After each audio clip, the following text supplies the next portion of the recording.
Bad news this morning for hundreds of thousands of people in West Virginia whose drinking water was contaminated by a chemical spill. Hundreds of thousands of citizens in West Virginia are heading into this weekend dealing with a major water emergency. 9 counties are dealing with a chemical spill. It contaminated the water supply. Up to 300,000 people are being told not to touch the tap water. A state of emergency has been declared in West Virginia in the USA. In the United States, up to 300,000 people in West Virginia have spent a second night without tap water after a chemical spill into the Elk River.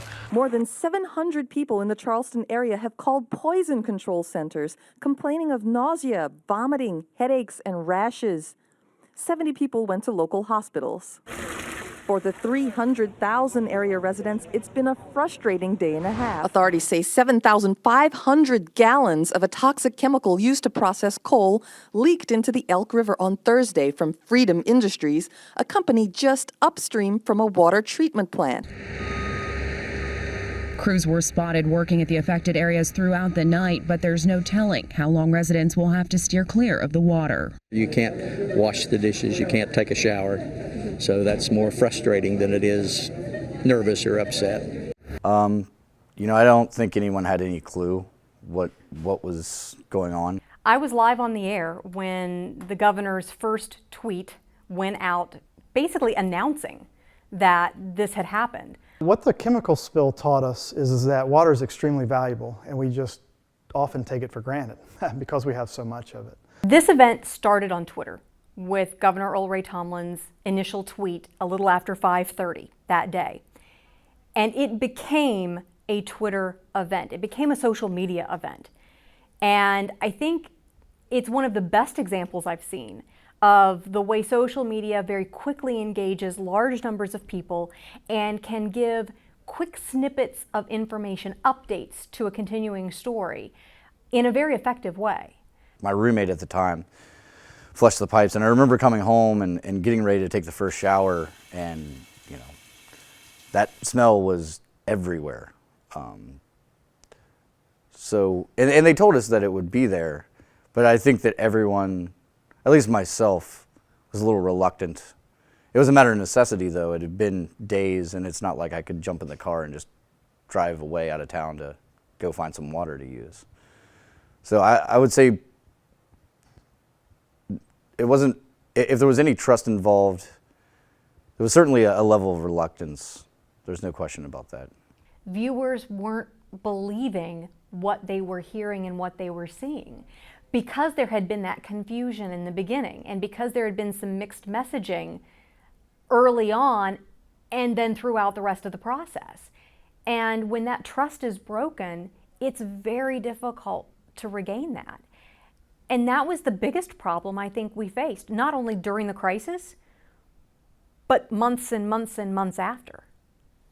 But what we saw from that chemical spill is that when we don't have water, it creates a serious situation, and not one that's just, environmentalists care about it. Everybody cares about it. Citizens care about it. Businesses care about it. It's wildly important to us, and we see it when we realize it when it's gone or when it's not available to us. That was the first thing that the chemical spill told us, is just how valuable it is. This was not handled well, in my opinion, at multiple levels. And I think a lot of that had to do with the fact we were in uncharted territory. Some of it, I think, of our own making, some of it not.